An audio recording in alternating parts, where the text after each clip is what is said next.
Cette exposition s'est organisée et la plupart des amis qui sont ici connaissent MECOJ et tous les partenariats que MECOJ, avec Emechi Lemba, fabuleuse coordinatrice, a pu établir avec d'autres associations, dont la mienne, Mémoire Vive, et notre collectif des femmes du Sud, que j'aime quand même citer, pour dire qu'on est réellement dans des partenariats qui renforce la cohésion sociale, qui renforce l'égalité et les droits de l'homme dont nous fêtons aujourd'hui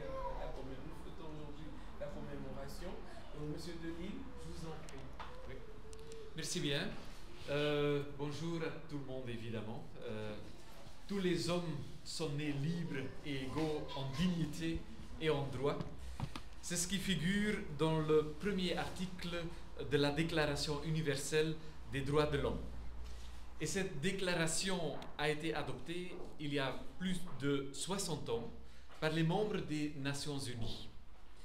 Ces droits de l'homme sont officiellement en vigueur presque partout dans le monde, bien que nous sommes conscients qu'ils ne sont pas toujours respectés. Et ça, il y a une grande différence entre les deux, évidemment une différence importante.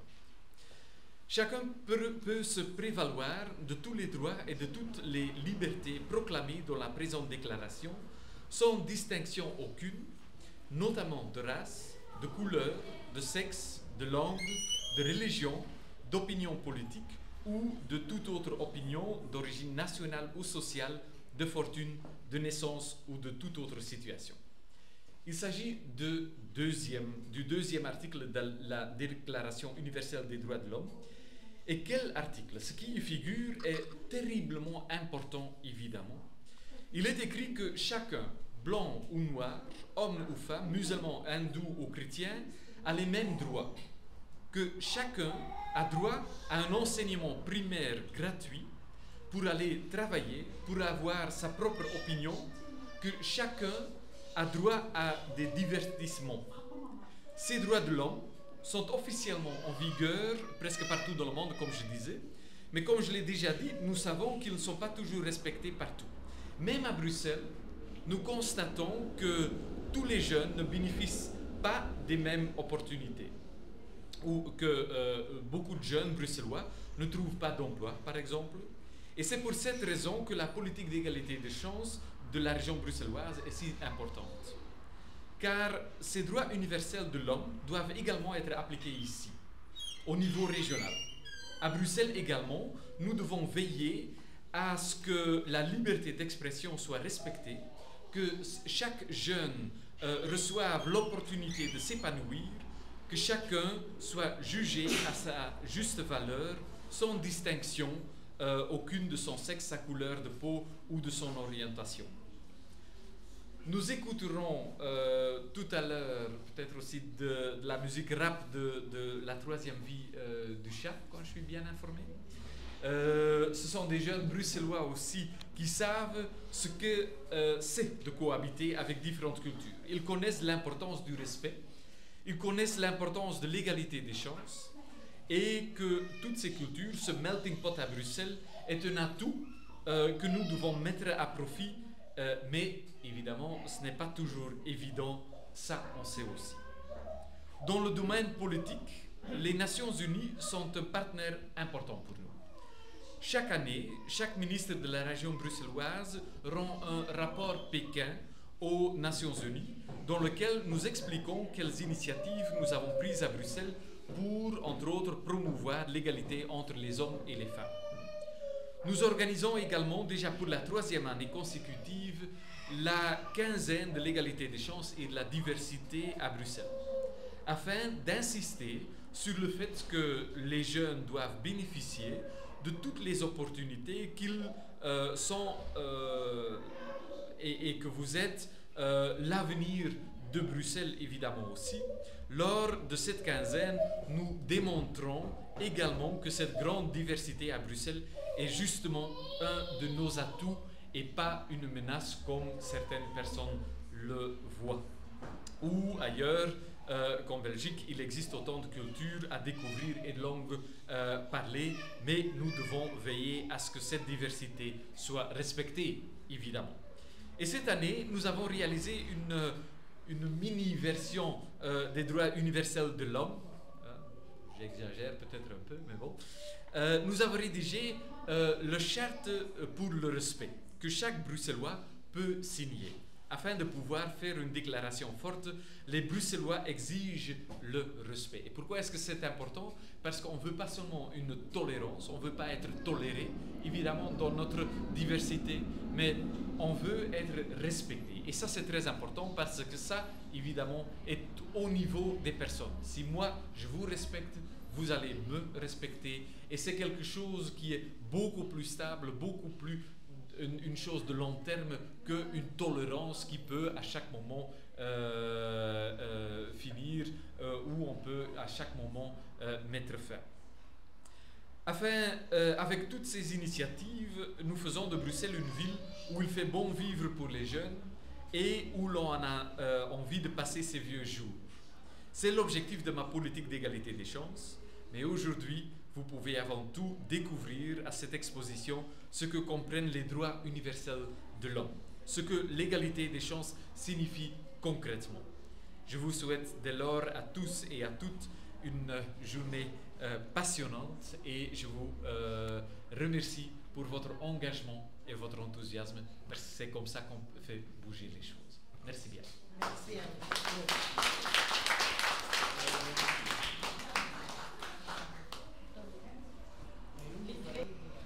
Mais il y avait la plus grande. Je fais partie du projet Conscient, je participe.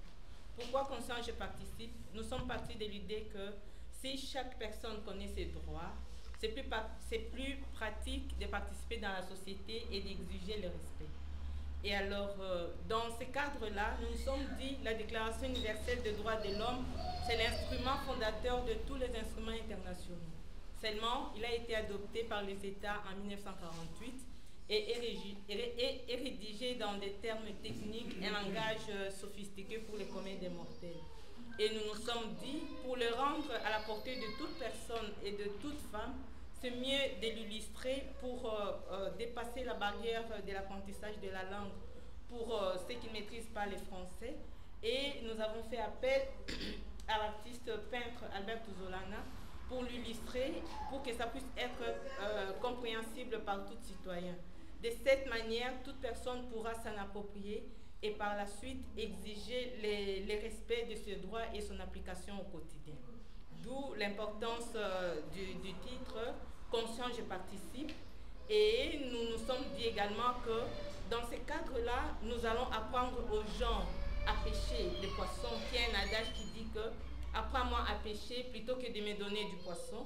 Parce que si vous apprenez à pêcher, vous allez pouvoir vos besoins quotidiennement, alors que si on vous donne du poisson, vous allez toujours être dépendant.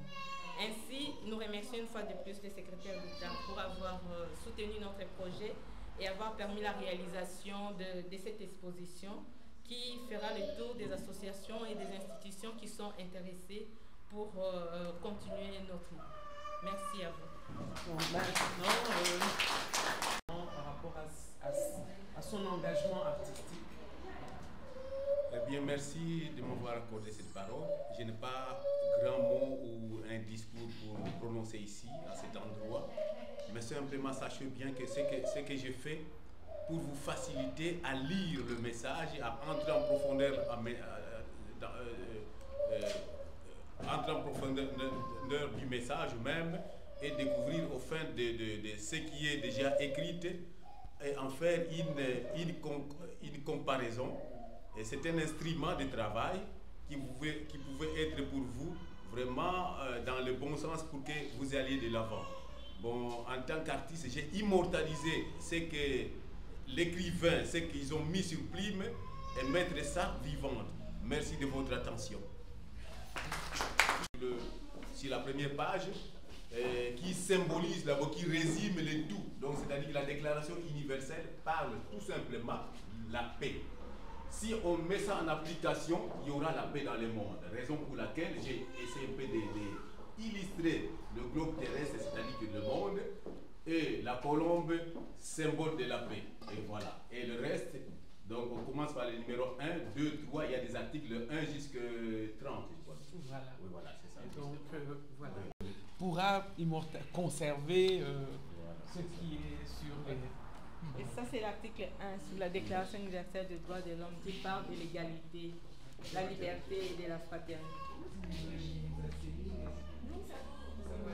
Ça va? À la non-discrimination qui conforte l'article 1er.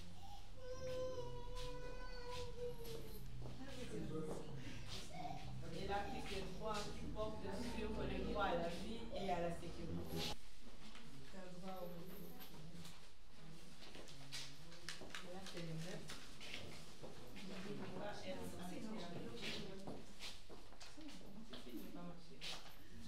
Dis bonjour, c'est quelqu'un. Viens.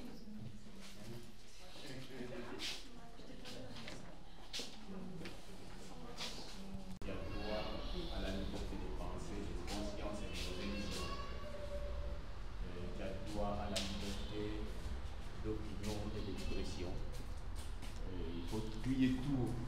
Il y a droit à la liberté d'association. Presque 10 mois, non? Il a dit aussi, il a droit aussi de dire oui ou non. D'accord ou des mains d'accord. Tous ces gens-là, ils sont de... C'est ça. Et les autres ont les mêmes droits que toi. Oui. Ça, c'est quelque chose qui est très important. Oui, c'est quelque chose qu'on a mis dans d'autres mots aussi dans notre charte pour le respect.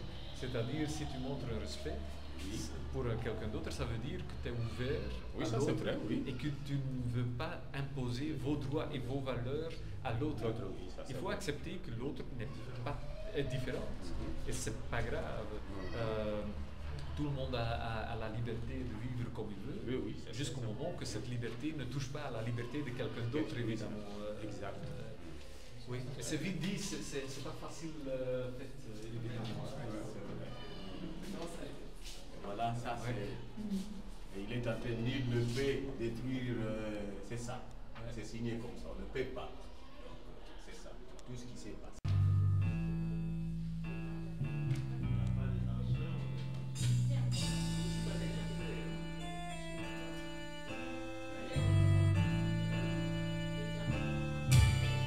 Je cherche un job attrayant, gratifiant, je cherche un job de manager, gérant, entrepreneur de ressources humaines, un job en électronique, mon domaine, je cherche un job de gardien de sirène, fonction de mon élite, relations publiques, honoraires, appartement, attractif, juridique, communicatif, un job d'aiguilleur, commerce sur le rail, qui vers l'au-delà, meneur d'homme, mateur d'âme, je cherche un job. CV de candidature à envoyer, pas recommandé, lettre de motivation, expérience et formation, curriculum, désignant mes qualifications, docteur à la matière, expert de première, travailleur existe, premier trait de caractère, la prime jusqu'à satiété, la trame de mon CV, les plus à trames de mes postes successifs.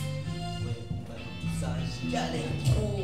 L'État, vous venez de visiter l'exposition des droits de l'homme, mais en panneau. Quelle impression cela vous a fait et avez-vous une idée de la façon dont ça pourrait être ultérieurement utilisé? Ben, je pense que c'est très important d'avoir ce genre d'initiative.